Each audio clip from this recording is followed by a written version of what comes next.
Hey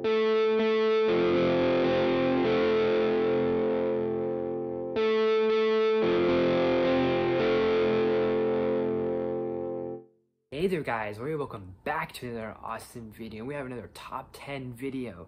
Today's top 10 video is going to be the top 10 Disney World animatronics. One thing, if I haven't made clear on this channel already, whether I've specified it or not, one thing I will make clear is whenever it comes to Disney World, theme parks, attractions, amusement parks, all that stuff, one thing that I enjoy a lot is the audio animatronics. If you have an audio animatronic or audio animatronics in your ride, that's a win for me. If you have it incorporated somehow into the ride, that's a bonus. Like, not all rides need this sort of thing, but I just like these things. I like seeing them and how they work, the practicality and all the different models, from the older models to the, I think the newer models are the A1000 ones, I think. But all I know is I just like them, how they're used, how they work. I like seeing how they are used and seeing the behind the scenes, the behind the curtain, behind the magic, how they work. It intrigues me, it fascinates me. There's something cool about them.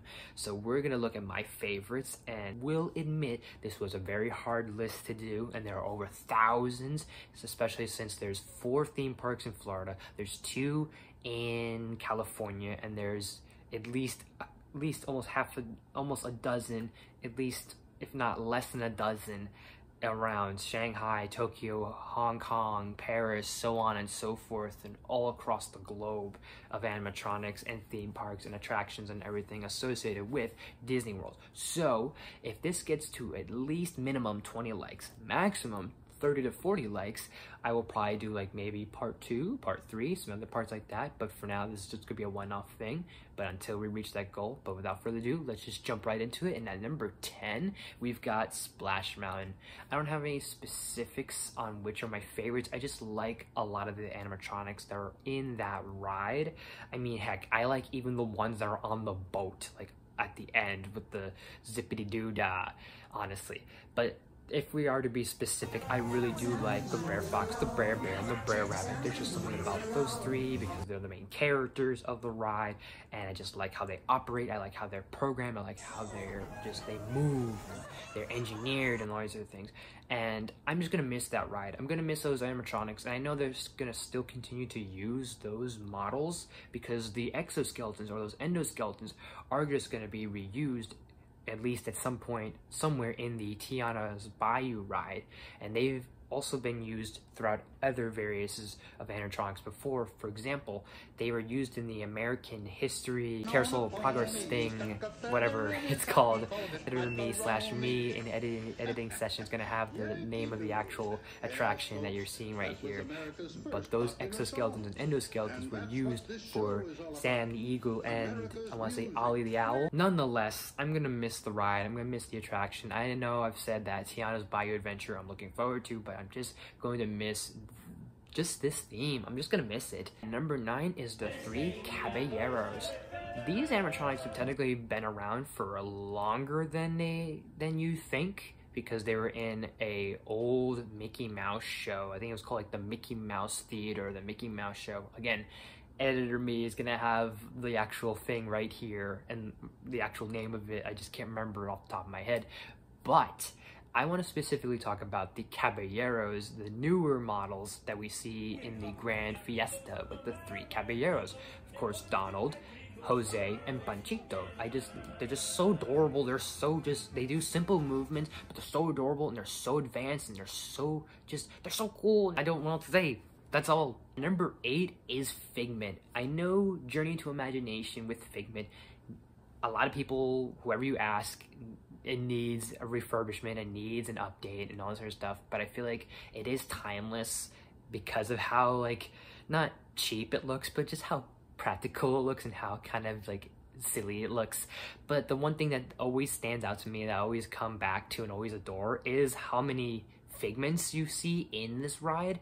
and just Figment alone, just doing his Figment thing. I love him with his little yellow shirt or his yellow sweater on, or he's got his Christmas sweater, or he's just being Figment. He's just so cute. I mean, we are Figment supporters here, so we are pro Figment on this channel. So you're gonna expect a little bit of Figment here and there. He's wearing this little sweater right here, this little thing right here. If you haven't noticed by now throughout any videos, we are pro Figment. What's not to love about Figment? It's simple movements. It's definitely a little rough, but I can't help but love him. At number 7 is Hopper from It's Tough to Be a Bug. Definitely a very terrifying animatronic, and what makes this even more awesome is the incorporation of special effects with this, is how the animatronic hops his way onto the screen, onto the set, with smoke, and not necessarily mirrors, but a lot of smoke and a lot of covering that it looks like he's hopping, but it's just him kind of like just stretching up or just poking his head up. It's really neat little trick that I like. It's simple, but it's effective.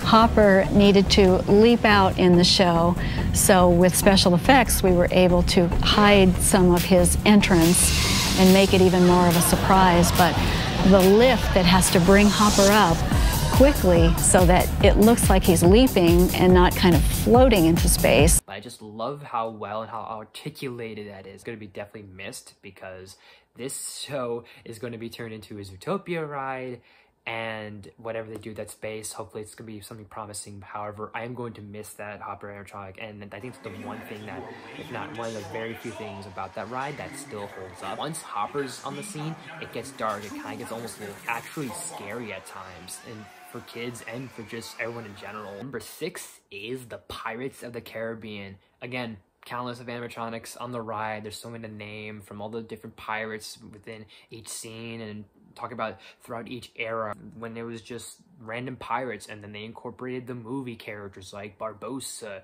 and having things like Davy Jones and Jack Sparrow, of course, and then integrating the other pirates from the original ride and kind of like mixing them into the storyline a little. They're all just cool to see and fun to watch. Alright, I'm near to my final 5 on my list, and at number 5 is the Haunted Mansion. There's a lot of ghosts, a lot of ghouls, a lot of spooks in this ride, and there's not really any specific ones to point out, but they're just so eerie, but something really just magical about these tricks that they use for this ride, and a thing and a technique that they have called Pepper's Ghost that I think is another smoke and mirrors trick, and another smoke and mirrors technology that still holds up, and that's why I love these. The simple yet effective illusion has been around since 1862. As your Doom Buggy travels along the ride track, there's a large pane of glass that extends 30 by 90 feet in front of the scene. Hidden above and below you, there are physical ghost animatronic figures painted with exaggerated colors, and they're all placed against black backdrops. We're gonna mention some specific ones. There's of course the Hitchhiking Ghost, Singing Heads, or the Singing Quartet, and the Hatbox and Ghost now added to the Magic Kingdom. Number 4 is the Yeti / Disco Yeti. Over at Expedition Everest, this thing is massive. I think this is probably one of the most biggest animatronics that there is that Disney has done, and it is so big that unfortunately it has deemed the name Disco Yeti amongst the community, because it used to move so smoothly and it used to move so sharp. It tries to grab you, but over the years, because of how massive the thing is, it has obviously, it's in a mid-froze pose, and so it can no longer move, and it's hard to fix up this massive animatronic and refurbish it, and all this other stuff it's gonna cost. And I think even Imagineers have stated that if they try to fix it, and they're gonna just wind up scrapping the entire thing, so they kind of have to cut corners, and so you have this flaring, flashing light flashing your face as the Yeti looks like he's about to grab you, so hence Disco Yeti. But it's still an awesome animatronic, and I just still am blown by it. Number 3 is the Navi Shaman, or the Shaman Navi, I don't know, whatever it's called, the one you see in the riverboat. That thing, I think, I don't think it's the most biggest, but I want to say that is definitely tall, And the fact that they were able to manage and make these characters come to life from Avatar, from Pandora, is just so magnificent, so beautiful. And that ride alone is so just gorgeous and visually just stunning. It's like the icing on the cake to just see that thing do its shaman Navi ritual singing, and just the movement is so smooth. Everything just feels like chef's kiss perfection. Number 2 is Dinosaur. There's gonna be a little more talking about Dinosaur throughout a few other videos, so get ready to buckle up because we're gonna be talking about this quite a little while. But I love these things. I don't care how old they look. I don't care how long this ride's been here. I know that it's gone from, like, they've had to tune up the ride, gone through different, like, outlines, but I love how it has still hold the test of time. And what's the biggest thing that holds the test of time is those animatronics, those big, massive, damn animatronics of those dinosaurs. They're so awesome, and just that Carnotaurus alone is just worth going on the ride and seeing how it is operated. Knowing how it's operated still just puts me in awe. Even when I know how the magic works, it somehow makes the animatronic more magical to me. That might not make sense, but to me, there's a method to my madness, and I feel like even knowing the unknown still makes me still be like, wow, that's how that works. Before unveiling my number 1 pick, here are a few quick honorable mentions. Skippy, not the most advanced, doesn't do a lot, but the fact that this thing has just appeared in at least 2 rides, and he's just so adorable. Skippy is just so cute. And whatever they do with that space, if they make a new ride where Stitch's Great Escape is, keep Skippy.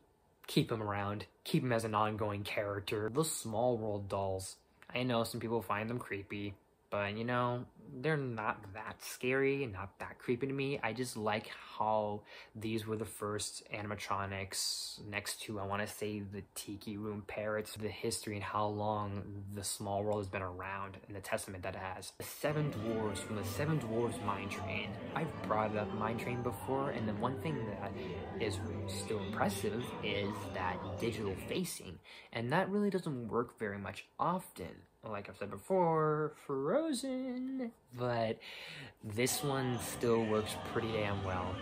Now, my number 1 pick of my top 10 Disney World animatronics is, drum roll, please,